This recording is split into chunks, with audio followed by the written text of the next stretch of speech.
That's fine. I'm So, just putting. welcome to Northern Powerhouses, our business success stories series of interviews, where we discuss with local business leaders their backgrounds, their successes, their challenges, and what's really driving them forwards. And this afternoon, I'm delighted to have with us David Nugent, who's Chief Executive at Canopy Housing. So, firstly, David, thank you for spending some time with us. And if you'd like to introduce yourself, Canopy Housing, what you do, how you help people, that would be wonderful. Okay, I'm David. I'm Chief Executive at Canopy Housing, and we uh, acquire terraced houses and back-to-backs in Leeds, and then we retrofit them with teams of fantastic volunteers from within the community, and we do all that with natural materials, passing on green construction skills, Oh, helping brilliant. people into education and employment. And one of the people that works on the retrofit is a self-helper, and that means that somebody from the Leeds Housing Register that's got a really high priority housing need that becomes part of the team in the last few weeks before they move in. Um, and yeah, that's basically what Canopy Brilliant. does. We're a landlord. We've got about 90 properties in and around Leeds, Wow. but primarily, I think we're about engaging people in green construction skills, tackling homelessness, and tackling empty homes. So, Wonderful. I mean, what a great model and what a great way of helping so many people. thanks. Yeah. Yeah, you must be very rewarding for you and your team. Yeah. I think they love it. I mean, one thing we don't have a problem with is sort of people buying into the mission. Do you know what I mean? I Yes. think everybody there is kind of like, Yes. yeah, we know why we're here. Do you know what I mean? They Yeah. might not do everything right all the time, but everyone's bought into what we do, I think. So yeah. Yeah, wonderful. Well, absolutely brilliant. So, David, maybe if we start with asking you a little bit more about your background, how you got into business and why this particular one for you. Okay. Uh, so I've sort of stumbled across it in some sort of ways. So I think I originally trained as an architect. I sort of dabbled with the idea potentially of being a journalist or maybe a pathologist. I quite like the idea of playing with dead bodies. Don't ask me why. Probably my yeah. Born on Halloween in the year of the goat, so maybe it's something to do with that. I don't know, but got into architecture. And it was always the housing that interested me. So I think even when I signed up to do that at interviews for university, I was asked sort of like, why are you going into architecture? Yeah. And I used to work in a friend of mine's shop in Lower Broughton in Salford. And we'd have to go and collect videos, sort of like when people hadn't returned them. And we'd go out into Silk Street in Salford. And the Yeah. tower blocks that were there are not there anymore. Yes. But I remember going in there and it was absolutely terrifying. We, we'd walk in there as 16, 17-year-olds, going to pick up, somebody that's not returned the video. So already we're dealing with somebody that's not sort of like playing by the rules, you know what I mean? Yes. And then we were going in. I remember going down to one of them. We'd walked up, and the flat was completely empty, apart from a milk crate full of petrol bombs. They were ready for ready for a riot. Oh my And I remember goodness. sitting there thinking, I would hate to live in this block because there were Yeah. people still living in it. Do you know what I Yeah. mean? And it Yeah. didn't feel safe. So I think when I was first asked why, I said, there's got to be a better solution to inner city housing Yeah. than sort of plonking people in these blocks they're a bit better than they used to be. I think those sort of Yes. blocks than they were. But at the time, yeah, it was the motivation was housing. Yeah. So yeah, um, trained as an architect, did my degree, did my master's, worked in practice for a little while between the two degrees for a firm of architects in Manchester. Um, and then sort of came out and there was no jobs around. So I think at the time when I came out, it was the recession that we had sort of like during John Major's premiership. Yeah. And, and it's a bit of a sort of this first idea, this sort of white collar recession that jobs were disappearing in sort of like these sort of Yeah. technical jobs. And I went to go and work back at the architect's practice where I'd worked for sort of like 3 years. And they were like, said, "Oh yeah, do you remember your mentor, Peter?" I said, "Yeah, Peter's been here 20 years." He said, "Not anymore. We've just let him go." Do you know what I mean? So it was Yeah. clear from their point of view, they were shrinking and everybody was Yes. shrinking. And after a little while not working, sort of got an opportunity to work for a housing organisation down in Stockport, equity housing, and sort of went in there almost ridiculous as a maintenance officer. So trained architect, worked Yeah. on sort of, big hospital units, church conversions, all sorts of things like that kind of thing. and I'm wandering around with a little notepad in my first job in housing, going, smashed window, replace. It's kind of Right. Yeah. sort of like, so it was sort of like right, so it felt sort of very back to the floor at the time, but sort of worked my way up slowly in the housing world, and yeah, found myself at Canopy. I had 10 years at working my way through the various managerial roles at Equity, and then another nearly 10 years at People First, a community-led housing association in Manchester, Yes. and where I was like 2IC for quite a long time. And then, yeah, the opportunity came up at Canopy, and I've described the model. I mean, they didn't need to sell it to me. Do you know what I mean? I Yeah. came up to Canopy in about 2017 and thought, yes, he's perfect. It suits Wonderful. me down to the ground. So, yeah, Wonderful. long answer. Sorry. No, please don't But apologise. No, it's yeah, fascinating. It really it's always fascinating how people have come to this point. You know, it's like yeah. we've all got a history and a story. And I remember, funny enough, I'll admit this slightly, but I lived in Salford for a little while. Oh, yeah. But I'll be perfectly frank, it was a slightly posh. It was right in the middle of Salford, so it was actually quite an interesting place to live. But we were in quite posh Right. flats. I'm not Yeah, but yeah, it was pretty. It was a pretty difficult, challenging place to I think to even just to be in the neighbourhood of at those sorts of times. yeah. Yeah. And those neighborhoods are all sort of been swallowed by city centres now. So they've got all the little, Yes, they're kind of yes, quite sought after now because but at that point there was virtually nobody living in city centres. It just wasn't something you did yeah.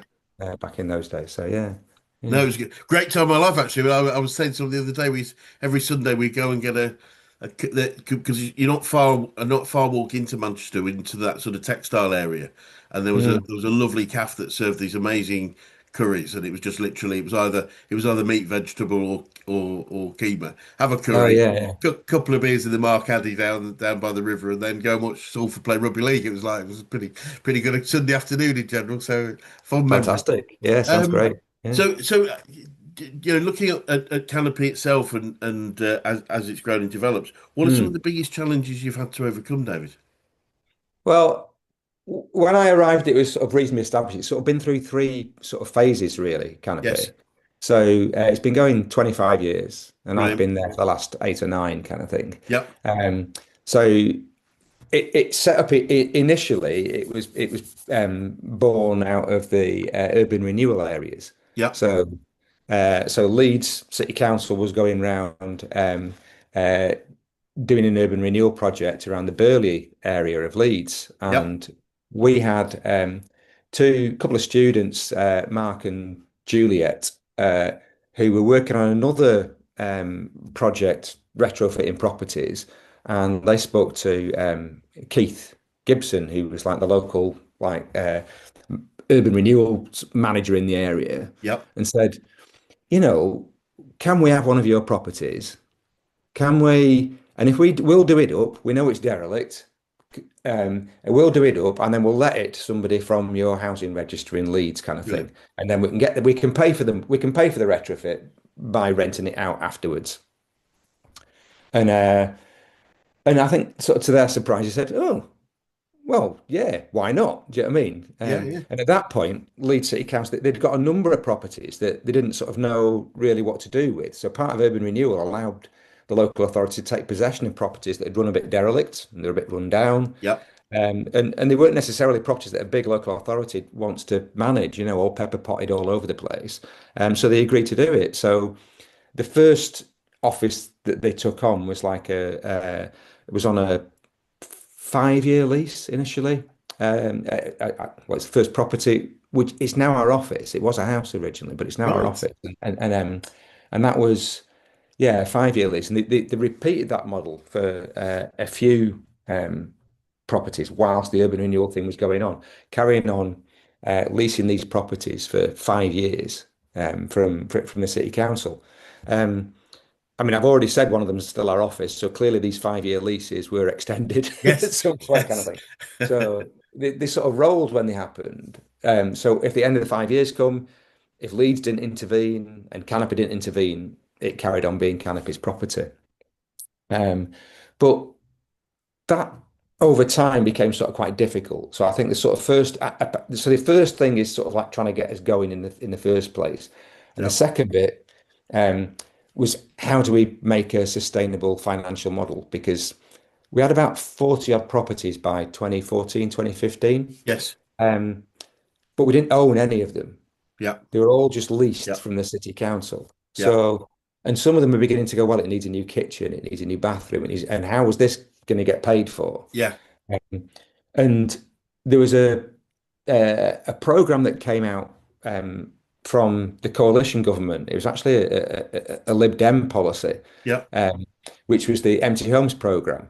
And it was sort of one of the sops to the Lib Dems coming in coalition with, well, we'll come in a coalition, but are you going to do an empty homes program? Yes. And you might remember it was like they offered out sort of grants of about 30% of the capital costs Yeah. if you brought a derelict property back into use. Yes. And you didn't need to be a charity, you didn't need to be a housing organisation like me, Yeah. or you could have done it as a personal Yeah. project. You said, yeah, we're going to make it, this property's lying empty, give us 30% of the money for it, and Yeah. we'll do it up as long as you did it within 12 months, you got it. So at that point, Canopy sort of jumped on that. They worked with their bankers, Unity Trust, and and applied these empty homes programs. We did 14 properties, bought 14 all at once, and just Brilliant. sort of all of a Oh, wow. sudden we'd got an asset base. So Yes. we could, which meant we could borrow. So we could Yes. borrow money to be able to do Yeah. the other properties up. Um, then, as we know, the coalition government ended. Yeah. We got a new government, and they said, "Well, we're not with the Lib Dems anymore, so maybe we don't need to do this anymore." So the program got scrapped. But Right. but fantastically, Leeds City Council stepped into the breach. So um, Leeds City Council. Uh, they obviously get money. They were one of the few local authorities where they'd still kept ownership of a lot of their properties. So Yeah. all the council housing they still owned. They'd sort of flirted with these Almos. You might remember Air Valley Homes and a couple of other Yeah. places where they'd done, but they then brought them back into management, which meant that every time a council house in Leeds was sold, that brought money into the city council. But at that point, they weren't allowed to develop. They couldn't develop Right. their own housing. They weren't allowed to do that. They weren't allowed to borrow money. Yeah. Local authorities, you might remember that at that Yeah. point. Um, so if that money wasn't spent within 2 or 3 years, they'd have had to hand it back to central government, and it would probably get spent on housing in the southeast. Is the truth of the matter. Right. Okay. And they were thinking, well, we'd quite like this housing to be up here in Leeds. Yeah.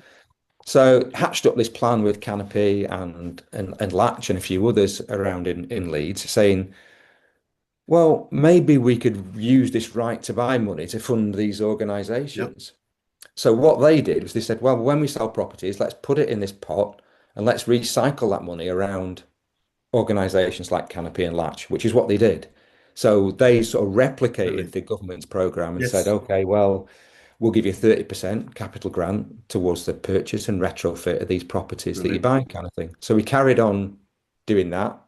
We increased the grants a little bit. So that was sort of like, I suppose, was the next sort of, was that next big hurdle that we overcome. Yes.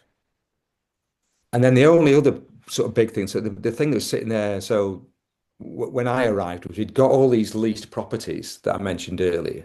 They were all on these 5-year leases that nobody wanted to end. Yeah. But at the same time, you never know politically if that could change. You never know, you know, Yes. change of government, change Yeah. of power at local authority. They go, well, let's have all these properties back. We want to sort of do Yeah. them up or whatever. Do you know what I mean? We know that there can be upheaval from time to time. Yes. So we thought we need to tie this down. Yeah. And the bank were nervous about it. Our bankers were like going, well, all of a sudden your income could plummet if you had to hand back these 40 odd properties. You know what Yes. I mean? So we went to the local authority and said, can we have them? Yeah. And they said, no, you can't have them. They're ours. Uh, but, but, but they said, we'll extend the leases. And Okay. that's where we compromised. So we went through. It took the council and the senior officers and the councillors. It took about half an hour to make that decision to go. Yeah, that sounds like a good idea. Let's do it, kind of thing. It then um, and that was a decision to extend those leases to 99 years. So Right. they're Right. ours pretty much in perpetuity. I Yeah. mean, the Victorian Edwardian terraces, you know what I Yes. mean? Are they going to be here in 100 years' time? Yeah. Who knows, kind of Yeah. thing. Do you know what I Yeah. mean? So pretty much ours in perpetuity. So council decided about half an hour. Took the solicitors about 18 months to do their bit.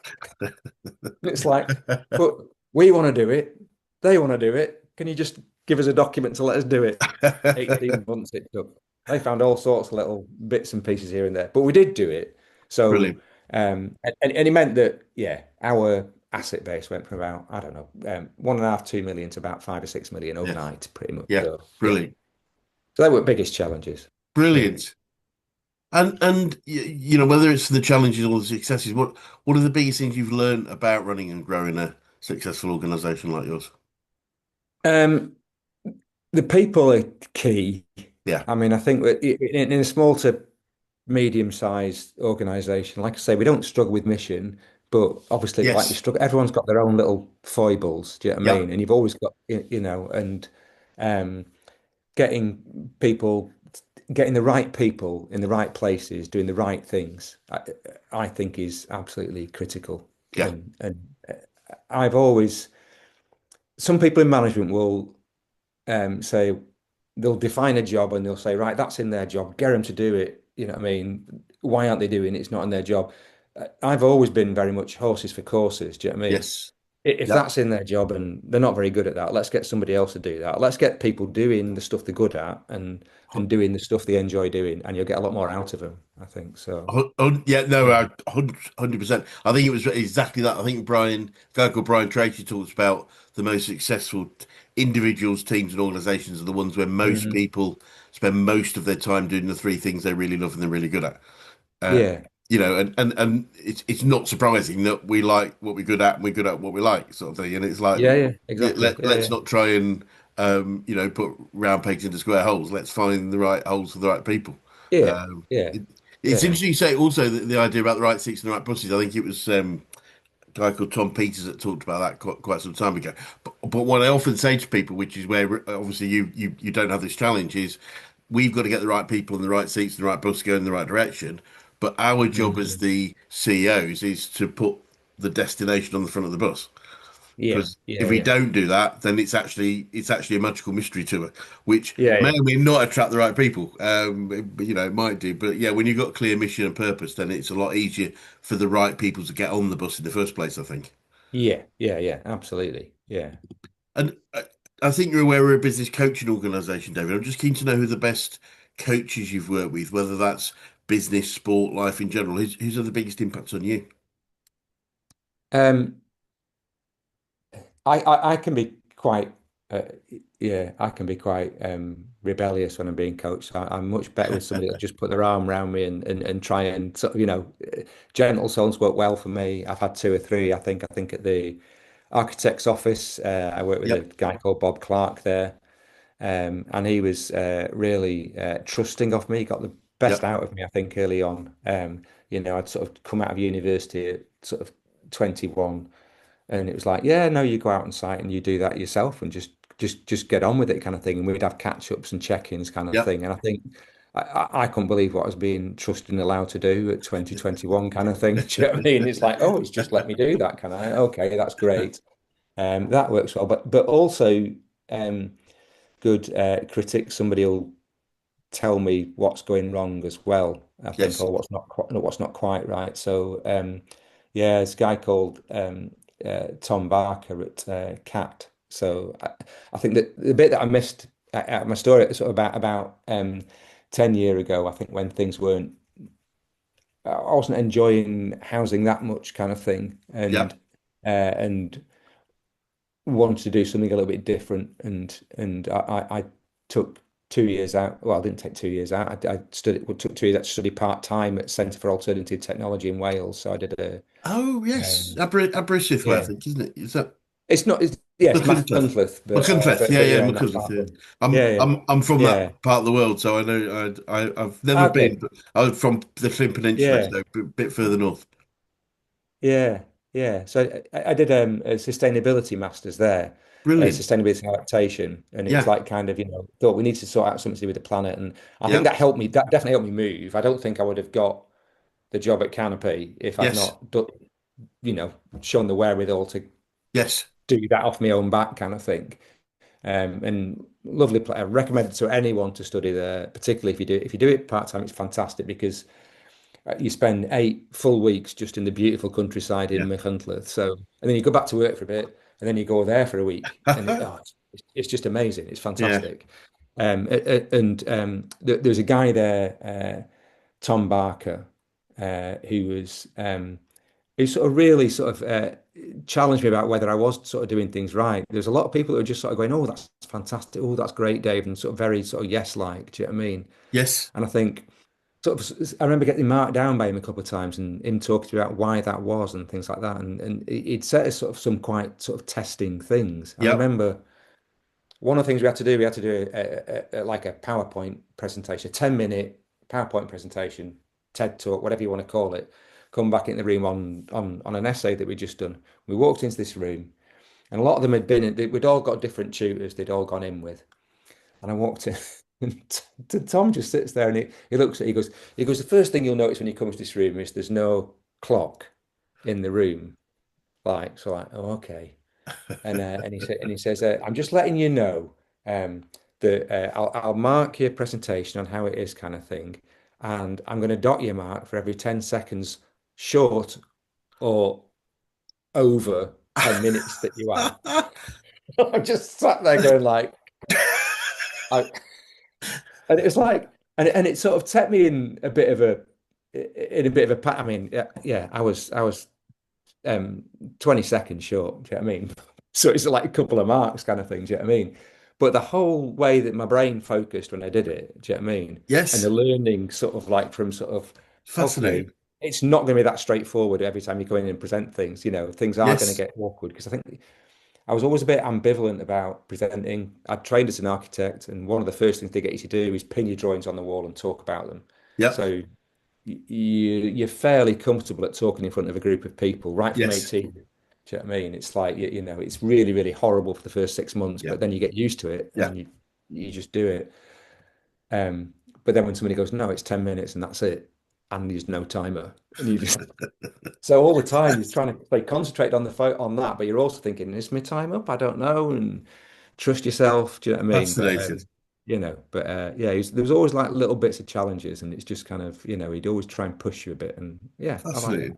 Yeah, That's really interesting. We because I'm just thinking in what we do in Actually Coach and when we train coaches is part of it is we use we play volleyball every morning. Now, and it's not the playing of the okay, volleyball, but we change the rules of volleyball every morning.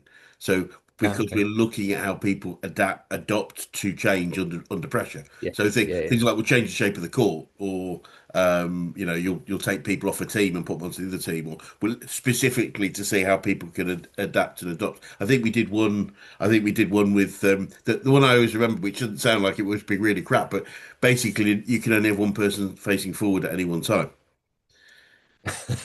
Now, they weren't long games, but they was really fascinating yeah, yeah, how your communication skills had to improve when yeah, yeah, there's only one yeah, person can see where the hell the ball's coming in the first place, etc. So yeah, yeah, so it's because I think one of the things we found is how we play games and how we act under pressure is our true behaviour.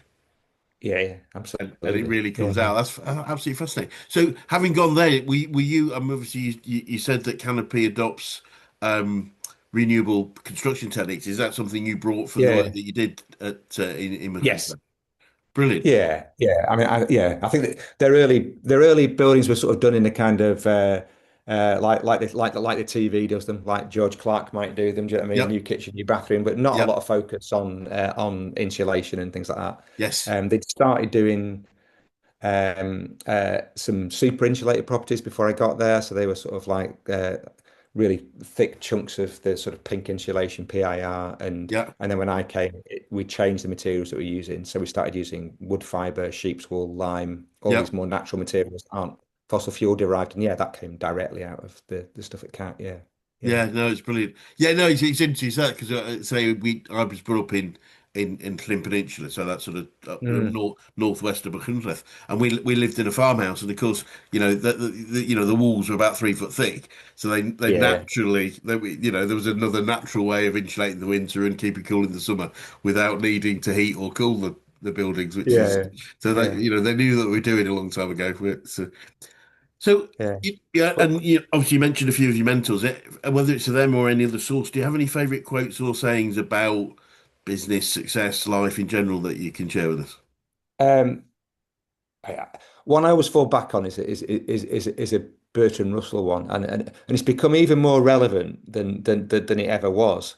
So I think as we've moved into this sort of polarized society and sort of the sort of post-truth world kind of thing Yeah, and all this kind of thing is that and I think Bertrand Russell's quote was he says the whole problem with the world is that fools and fanatics are always so certain of themselves yeah, and wiser people are so full of doubts kind of thing. And it means that the sort of like the people that often are wrong yeah. in a lot of ways, always very sure about themselves kind of thing. And Yes, it's very difficult for those that show a bit of yeah, for wiser souls to gain the narrative because and I think it's really difficult to gain that narrative because you are always full of doubt. You go, oh, is what I'm saying correct? Maybe yes, they have got a bit of a point there, kind of thing. Do you know what I mean? And actually, so whilst I think there's a lot of truth in it, it's always a bit of a guard to say, actually, you're going to have to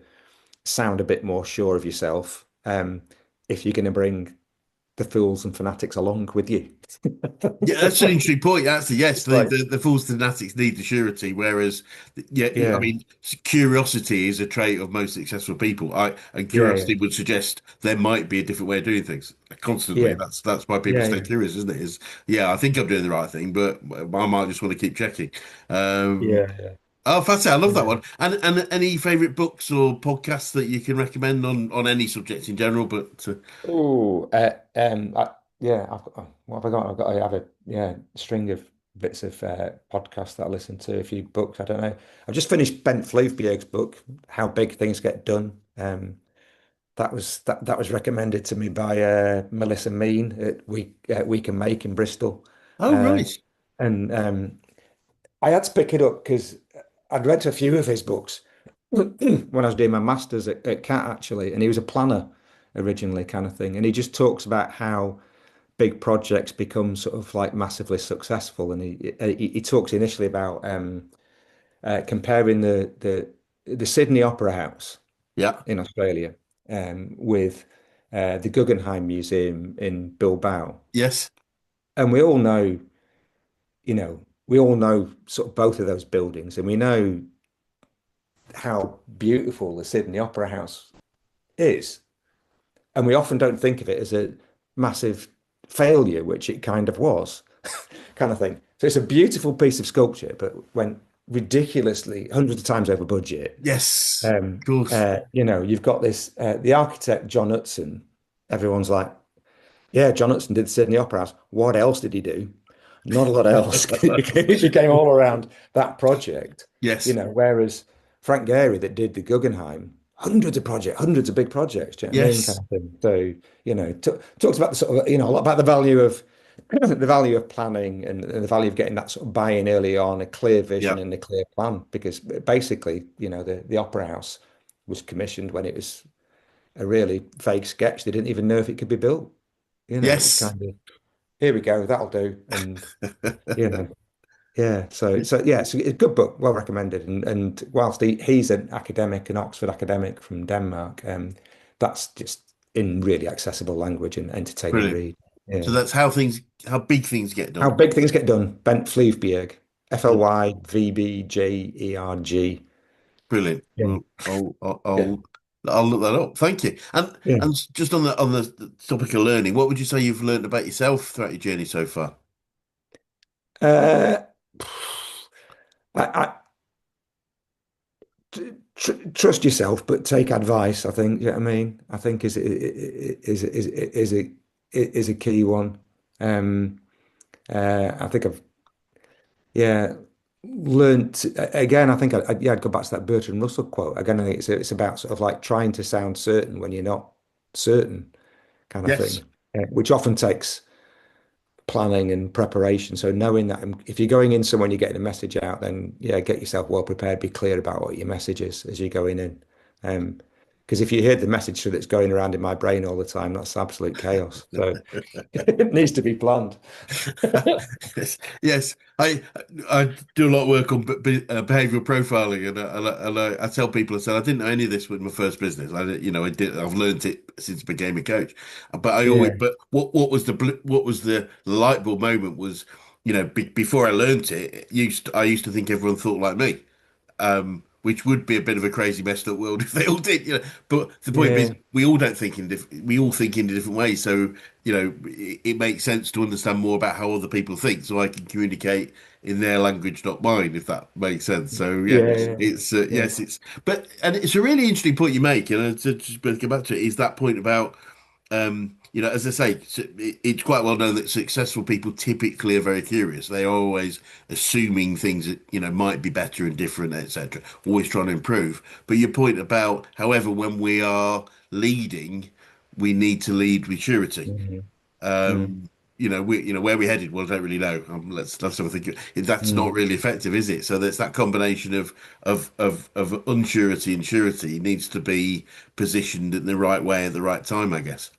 Yeah, yeah, yeah, yeah, yeah. I mean, don't always get there. Do you know what I mean? I'm sure there's plenty Yeah, of yeah. stuff when I've sort of babbled and not quite got it right. Do you know what I mean? I had to go back and revisit it and say, no, let's be clear. This is what, this is the message. But yeah. There was this is totally undermining that, but I know that there was apocryphally a report about a young army officer, a forces officer, that would say his men would follow him anywhere, if only to find out where the flip he thought he was going, which I thought was quite funny. Um, so, looking forward, then, David, what does the future look like for you guys, and what challenges do you think you might face, if any? I think we are part of a bigger picture. One of the things that became clear to me out of Cat and that I think a lot of people are tied into now is that we've got something like 26 million properties that need retrofitting across the UK that Right. needs to be done. Yeah.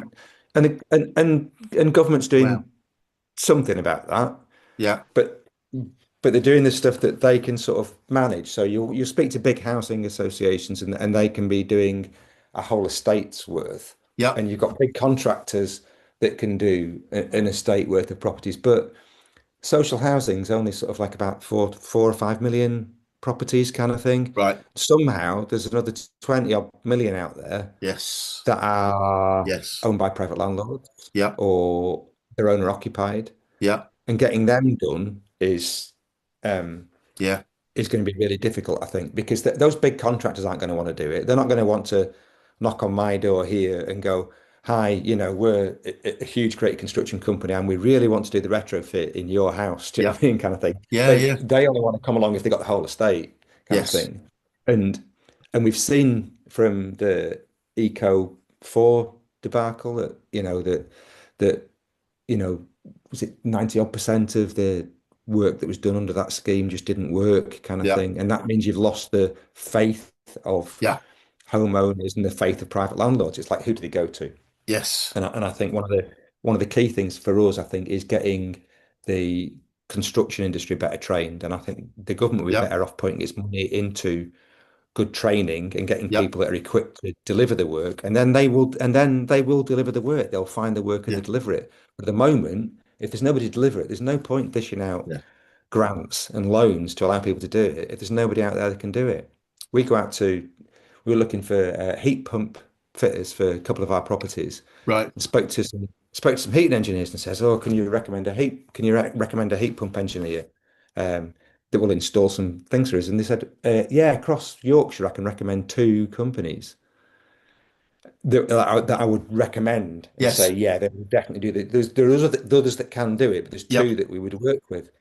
And you think that sort of industry is broken, do you know what I mean? And you sort of think about who would go around retrofitting like we do with natural materials, understand how to do that. There's hardly any contracts to do Yeah. it. Some of the contracts that work with us now do it themselves, Yep. but actually those construction skills need passing around. So I see part of our role in the future as being involved in that training that Brilliant. workforce of the future, Brilliant.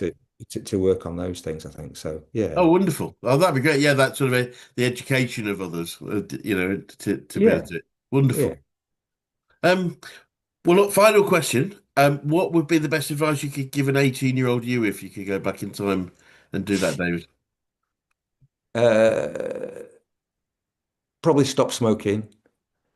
Um, uh, I mean, I enjoyed smoking for a long time, but I think the one of the links that I didn't make was I also believed from my teenage years for the next sort of 20, 30 years that I was an insomniac. And about 6 months after giving up smoking, I found out that I wasn't. I was just stimulating myself day in, day out with cigarettes, I think. Right. Oh, wow. So, so I think I might have looked less tired and have quite a bit more money if I'd done that. That's yeah.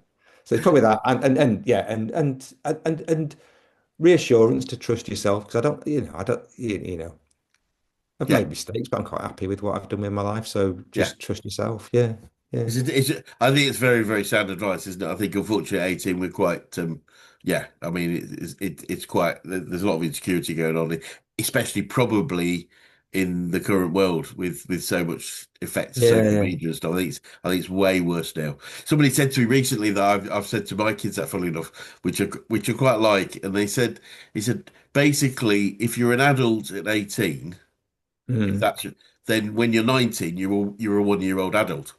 So Yeah, yeah, being yeah, yeah. expected to know all this stuff is you're not. We're just learning to be an adult in many ways. I don't, and I just think it's quite cool. We give ourselves permission to fail, to make mistakes, because Yeah. we're only learning to become an adult at that point, really.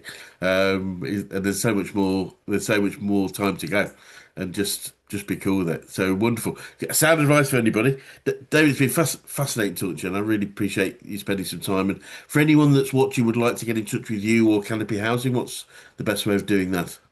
If you just go to the website, canopyhousing.org, yeah, it's in there. Yeah, Brilliant. donate.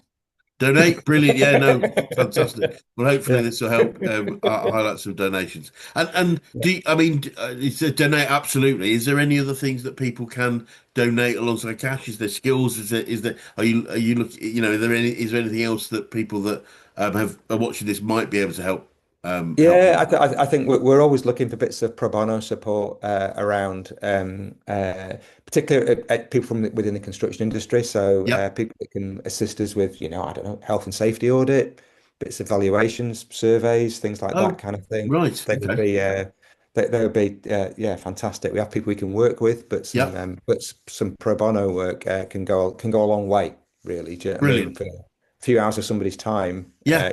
can go a lot further than the donation of what it would cost us to do that piece of Yeah, work. Yeah. it just makes perfect sense.